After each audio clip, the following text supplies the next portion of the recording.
Assalamualaikum warahmatullahi wabarakatuh. Rahayu, Rahayu, Rahayu. Kembali lagi di channel Lasia Kehidupan Misteri. Pada video kali ini kami akan membahas tentang misteri Candi Borobudur. Candi Borobudur telah diakui sebagai warisan dunia UNESCO dan situs arkeologi Buddha terbesar di dunia oleh Guinness World Record. Namun terlepas dari pengakuan ini, candi ini ternyata masih menyimpan sejumlah misteri yang belum terpecahkan.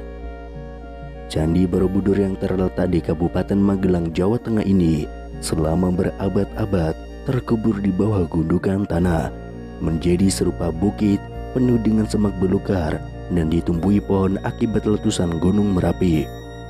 Lantas pada tahun 1814, atas peran Gubernur Jenderal Britania Raya Thomas Sandford Raffles, candi ini mulai menjadi perhatian pemerintah kolonial. Raffles jugalah yang pertama kali menuliskan nama Borobudur di dalam bukunya History of Java. Borobudur memang masih banyak menyimpan misteri, seperti bagaimana cara membangunnya, dari mana asal batu tersebut, lalu bila batunya berasal dari Gunung Merapi, bagaimana cara membawanya, mengangkatnya, dan juga menyusunnya.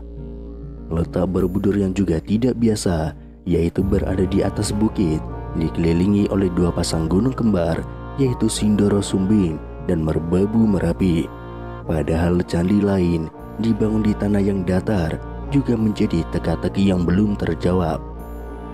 Pada tahun 1931, seniman dan pakar arsitektur Hindu-Buddha W.O.J. Newenkam mengajukan sebuah teori bahwa dataran kedua atau lokasi Borobudur berdasarkan legenda Jawa dahulunya adalah sebuah danau purba.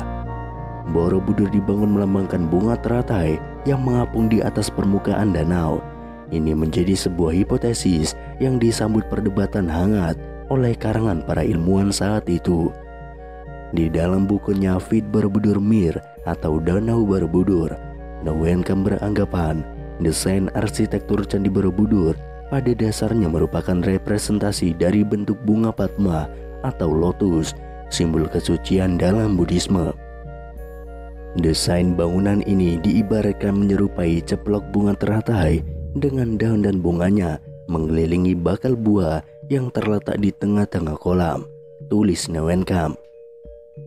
Pada awal 1932, Newenkam kembali menulis opininya di jurnal Netherlands in the Oud and New. Dia mengatakan bahwa bangunan raksasa itu didirikan untuk melukiskan bunga teratai sebagai penghormatan atas Buddha Maitreya. Menurutnya secara mitologis, sosok ini dinarasikan lahir dari rahim bunga teratai. Borobudur ialah bunga teratai raksasa dari jutaan kubik batu andesit yang menyembul di tengah sebuah danau. Pada 1937, dirinya kembali melakukan penelitian lanjutan dengan mempelajari topografi daerah di sekitar Candi Borobudur. Hasil penelitian ini pernah dimuat di harian Algemeen Handelsblad pada 2 Mei tahun 1937, lengkap dengan gambar peta dan daunnya. Dari rekonstruksi diandaikan Candi Mendu dan Candi Pawon yang berada pada garis lurus dengan Candi Borobudur berada di dataran dengan lokasi di tepian danau. Dari Candi Pawonlah, kata Newenkam, dapat diperoleh panorama Borobudur yang paling bagus. Sementara itu, untuk membuktikan hipotesisnya, Newenkam menunjukkan beberapa nama desa di sekitar Candi Borobudur yang berhubungan arah dengan danau dan air, seperti Tanjung Sari, Bumi Segoro, Seberang Rowo, atau Segaran. Tetapi mendengar hipotesis itu, Theodor van Erp, orang Belanda yang juga berjasa memimpin pemugaran Candi Borobudur, langsung menyangganya. Dirinya tentu memahami benar segi-segi teknis bangunan ini. Dalam catatan van Erp, Candi Borobudur dibangun dari 2 juta kubik batu andesit yang terdiri dari 1460 panel bergambar dan 1212 panel dekoratif, dan juga 504 patung Buddha 3 dimensi plus 1 stupa besar dengan diameter 52 kaki.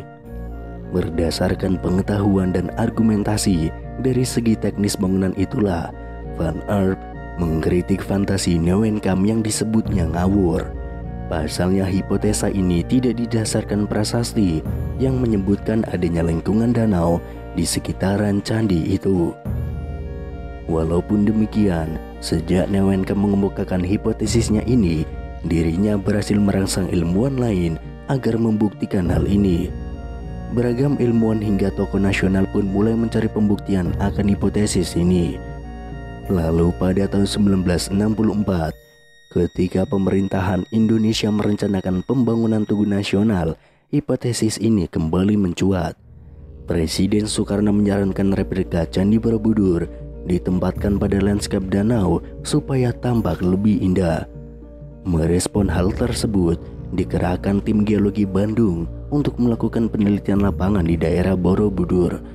Hasilnya ditemukan adanya sisa-sisa lapisan endapan tanah yang memberi kesan bahwa sebagian wilayah itu dulunya pernah digenangi air. Namun keraguan kembali muncul setelah peneliti berkebangsaan India, yakni Thani Khaimoni, melakukan riset di kawasan Candi Borobudur pada tahun 1983. Disebutkan bahwa dalam penelitian dengan pendekatan palinologi tersebut ternyata gagal menemukan serbuk sari tanaman air. Di dalam bukunya Palynological Investigation on the Borobudur Monument, dirinya menyimpulkan bahwa tidak ditemukan sedikit pun polen sebagai indikasi adanya tumbuhan rawa-rawa atau tanaman air. Maka berarti bisa disimpulkan bahwa tidak ada lingkungan danau di kawasan sekitar Candi Borobudur tersebut, tulisnya. Tetapi pada tahun 1986, wacana danau di sekitar Candi Borobudur kembali mengemuka setelah adanya riset dari J.J. Nosin dan Cesar Vote. Mereka menggunakan analisis geoformologi berdasarkan interpretasi foto udara plus observasi lapangan.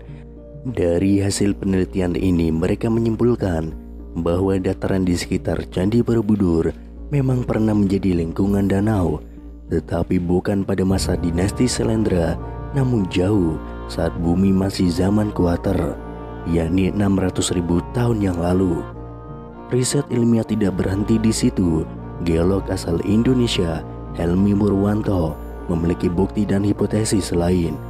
Dengan pendekatan geologi, dirinya justru menemukan endapan batu lempung yang mengandung serbuk sari tanaman air. Sedangkan berdasarkan penelitian radiokarbon C14 dengan mengambil berbagai sampel dari area seluas 10x8 km di sekitar Candi Borobudur, dia sampai pada kesimpulan bahwa lempung itu mengandung serbuk sari tanaman air.